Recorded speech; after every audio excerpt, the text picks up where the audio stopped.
Boom, what's goody, Kev's gang, Kev Sport? What's goody with you, famo? Hope you guys are doing good. Hope you guys had a wonderful weekend. I keep saying that and not knowing when these videos are gonna come out. God damn it, man. Still, I hope you guys had a wonderful weekend. Alright, you know, I've been in NFL. I've been keeping up with NFL, watching NFL, reacting to NFL. I think I reacted to the worst hits in terms of injury, or the worst injuries.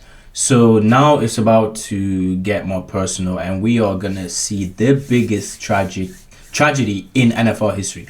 Let's hop into this now. Tiger Stadium, Detroit, Michigan. The Lions coming out onto the field to face the Chicago Bears in a game that was ultimately to produce the terrible tragedy of Chuck Hughes. Meet Chuck Hughes, the player that literally died in the middle of a NFL game. Today we're going to be covering 5 tragedies that have occurred more than one of a NFL game. Now, look, typically football goes as it's supposed to go. Yes, there are injuries every week, but for the most part, these injuries aren't as life-altering as some of these tragedies as we are going to cover today. So what's going on, guys? Your boy Mike here, and before we get to the content, please take a moment to leave a like, subscribe, and turn on my notifications because we are very close to getting to 100,000 subscribers. If you want, let me know in the comment section what we should. Do you know what? It's so funny you said that because we are so close to getting to 2,000 subscribers. So go and hit that subscribe button if you haven't yet, because I know 94% of you guys are not subscribed. So I know I'm talking to you right now. Yeah, I'm talking to you. Go hit that subscribe button. Should give away to celebrate. Thank you for telling me that. I was either thinking multiple copies of Madden or even a PS5. So let me know in the comment section down below. But on top of that, guys, originally we were going to release the Ray Lewis documentary this weekend. We are not doing that. We realized that this is also the anniversary of Steve. I'm still in the same chair if you haven't realized. I'm going to leave a link to the premiere of our huge, incredible Steve McNair documentary in a video that documents his murder at the hands of his mistress. If that's something you'd be interested in, please go to the description down below, click that link, make sure you have notifications on, make sure you like that video, because if that video hits 3,000 likes, I will drop it prematurely. Now that we got all that out of the way, break!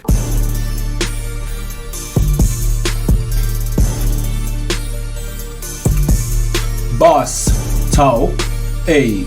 Actually, I shouldn't be getting hyped. This is fucking tragedies. Okay. I was just checking that it's still the same video. 1212, guys. Meet Korey Stringer. Korey Stringer was an All-American at Ohio State University. He went on to become a first-round draft pick and play offensive tackle in the NFL for the Minnesota Vikings for 6 seasons. Unfortunately, his life was cut short in the summer of 2001 because he succumbed to a heat stroke brought on by 2-a-day practices in August. During the first practice of the year, on July 31st, Stringer had participated in the morning session but felt fatigued and sat out for the afternoon session. The next day, Stringer vowed to himself to complete the entire day's practice schedule, and he did. Despite vomiting 3 times after completing the last practice session in 90 degrees and 110 heat index weather, Stringer walked into the air-conditioned training complex and collapsed. He was rushed to the hospital unconscious with a core body temperature of 108 degrees. He never regained consciousness and died of organ failure brought on by heat stroke. If you think that's crazy, meet Mike Utley, who is a Detroit Lions offensive lineman whose life changed forever on November 17th, 1991. He was in just his 3rd NFL season after being an All-American at Washington State University, and after injuries derailed his 1st and 2nd seasons in the NFL, Utley managed to remain healthy for the 1991 season. He started all 11 games at right guard up until the November 17th game against the Los Angeles Rams. It was early in the 4th quarter that Utley made a block against a defender and ended up with a broken vertebrae in his neck. As he was carted off the field, he was strapped tightly to the gurney but managed to give a thumbs up signal to the fans, a sign that is notorious amongst all of us. I had seen that. I'll be okay. I had seen that in the video. From doctors that because of the location of the spinal injury, he would be paralyzed for life from the chest down. Through intense rehabilitation, he regained full use of his arms and continues to be active, not letting his disability slow him down. He has started the Mike Utley Foundation for research into a cure for paralysis, and the logo of the foundation is Mike's iconic thumbs up. I like that shit, shit, If you think man. Mike's situation was tragic, listen to Dennis Bird, because Dennis Bird was a It's tragic, for the but he found in the early light in it. 1990s and had a very promising I start like to his that. career. He accumulated 28 sacks over his first 4 seasons in the NFL, but tragedy struck on November 29, 1992, during a game between the New York Jets and the Kansas City Chiefs. During the game, Bird was in position to sack Chiefs quarterback Dave Krieg, but at the last moment, Krieg dodged the tackle and Bird ran helmet first into the torso of his teammate Scott Merceau. Bird broke his 5th cervical vertebrae, and injury left him unable to walk, ending his short career. Bird was relatively lucky though, because with an intense rehabilitation, he was able to regain use of his legs again. Tragically, in 2016, Dennis Bird was killed in a motorcycle accident in his home state of Oklahoma. More recently, we know the story of Ryan Shazier, an Ohio State All-American who was drafted in the first round of the 2014 NFL Draft by the Pittsburgh Steelers. Ryan Shazier was clearly destined for greatness, as he was named to the Pro Bowl for 2 of his first 4 years in the league. But that career was cut short during a Monday night game in 2017 against the Cincinnati Bengals. During that game, Shazier was involved in a head-on tackle and left laying on the ground following the play, unable to move. He was carted off the field and examined by doctors. They revealed to him that he suffered a spinal contusion. He underwent spinal surgery and slowly began to regain the use of his legs. Through hard work and dedication, he has regained nearly full use of his legs, although he will never play football again.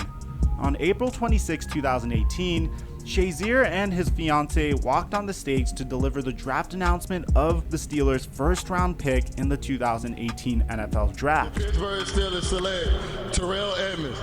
So we mentioned a couple of tragedies that involved several players injured that were completely life-altering, but none of these are as gut-wrenching as an actual NFL player dying on the football field.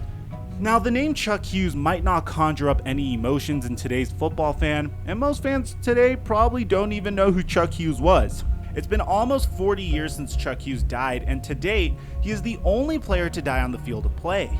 Charles Frederick Hughes was born on May 2, 1943 in Philadelphia, Pennsylvania. His family moved him and his 12 siblings to Abilene, Texas when he was still relatively young. He played football at Abilene High School and then at Texas Western University, later the University of Texas El Paso, where he was a star wide receiver and still holds many school records. After a stellar college career, Hughes was drafted in the 4th round of the 1967 NFL-AFL draft by the Philadelphia Eagles. Throughout his first 3 seasons with the Eagles, he was mainly a backup wide receiver as well as a special teams player. Before the 1970 season, Hughes was traded to the Detroit Lions. Fast forward to the 1971 season, and Chuck Hughes was still a backup receiver. Now in his 2nd season with Detroit and his 5th season in the NFL, he was just 28 years old. In the final preseason game against the Buffalo Bills, Hughes took a nasty shot to his ribs from a defender. He was able to walk off the field under his own power, but later collapsed in the locker room and was rushed to Henry Ford Hospital. Doctors suspected an injury to his spleen, kidney, or lungs based on the description of the hit he'd taken. He was checked out and everything was normal. Nobody thought to check the heart of a healthy, active 28-year-old pro athlete. But that day, Chuck Hughes had his first of 2 heart attacks that season. The second one would be fatal. During an interview several weeks later, Hughes told the Detroit News that he had felt sharp pains in his stomach and chest, but nobody could figure out why. He decided to tough it out and return to the team. Then on October 25, 1971, during a game against the Chicago Bears, tragedy struck. The location was the historic Detroit Tiger Stadium. The game was a close one going into the 4th quarter. The Bears were leading 28-23 with less than 2 minutes to go in the game. but the Lions were driving. Hughes, who was in the game because of an injury to starting wide receiver Larry Watson, made a spectacular diving catch for a gain of 32 yards. His catch took the Lions down to the Bears' 37-yard line, and the clutch grab was Hughes' first of the season and only his 15th and final reception of his short career.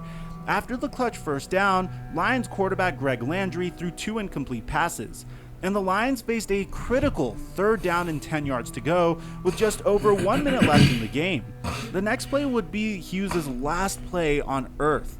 On the next play, Hughes would line up on the right side of the formation and ran a down and in pattern. He was a decoy on this play. However, as the pass went to Lions tight end Charlie Sanders, who dropped the pass near the Chicago goal line to a chorus of groans from the crowd, as Hughes was heading back to the huddle, he suddenly collapsed in the middle of the field. The Bears cornerback, who lined up across from Hughes on the last play, later said that Hughes' eyes looked kinda strange before the ball was snapped. When Hughes collapsed, he was at the feet of future Hall of Famer Dick Butkus, who was known for his brutal hits on the field. And as the fans' attention moved from Sanders' dropped touchdown to the player lying on the field, many assumed that Butkus had leveled him on one of his famously hard hits. Butkus, however, knew immediately that something was wrong and signaled frantically for the training staff to come and attend to Hughes. As he was laying on the field, Hughes began to spasm and convulse violently. Trainers from both sides ran to Hughes, as well as a physician who was watching the game from the stands. 54,000 fans were watching in horror as doctors pounded their fist on Hughes' chest. After what seemed like an eternity, Hughes was loaded onto a stretcher and rushed to a waiting ambulance. As the stretcher was hurriedly carried across the field, Hughes' arm fell limply over the side and bounced lifelessly back and forth. As the ambulance sped out of the stadium and towards Henry Ford Hospital, the remaining 62 seconds of the game were played without event, and the Bears held on to victory. Nobody was celebrating on the field after the game, however, as fans exited the stands and moved towards the exits, talking quietly about what they had just witnessed.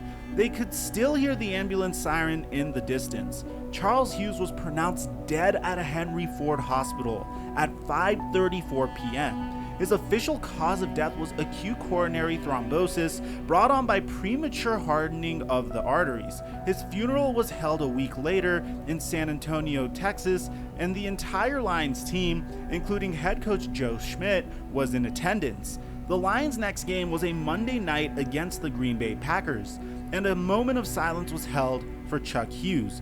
His wife filed a $21.5 million malpractice lawsuit against Henry Ford Hospital, as well as several physicians for not correctly diagnosing his condition during his visit to the hospital just 6 weeks earlier. The suit was eventually settled out of court for an undisclosed amount. The Detroit Lions retired Hughes' number 85 and named a team award after him. Over the years, it's been a surprise that there haven't been more serious injuries on the gridiron. Players have gotten bigger, faster, and stronger, and they hit harder than ever before. But technology and equipment have also gotten better, not to mention medical care. Hopefully we will never see another player die on the field in the manner that Chuck Hughes did. Rest in peace, man. Damn. Oh, shit. This had me different, man. Just the way that life can be going perfect. No, not perfect as in like you don't have any struggles, but perfect as in you're there, you're doing your day-to-day life. You get to go through your day-to-day life, basically. And his was just cut short, man. Chuck Hughes, rest in peace, my guy. Guys, if you enjoyed this and if you enjoyed learning about this, then please don't forget to leave a like, comment, subscribe for your boy. Like we are on our way to 1,000 subscribers, so help your boy out by telling the friends, family, daughter, uncles, nephews, doppelganger. Tell them all to subscribe to the channel. For now, Kev's gang, it's been good with you, it's been true with you, it's been love with you.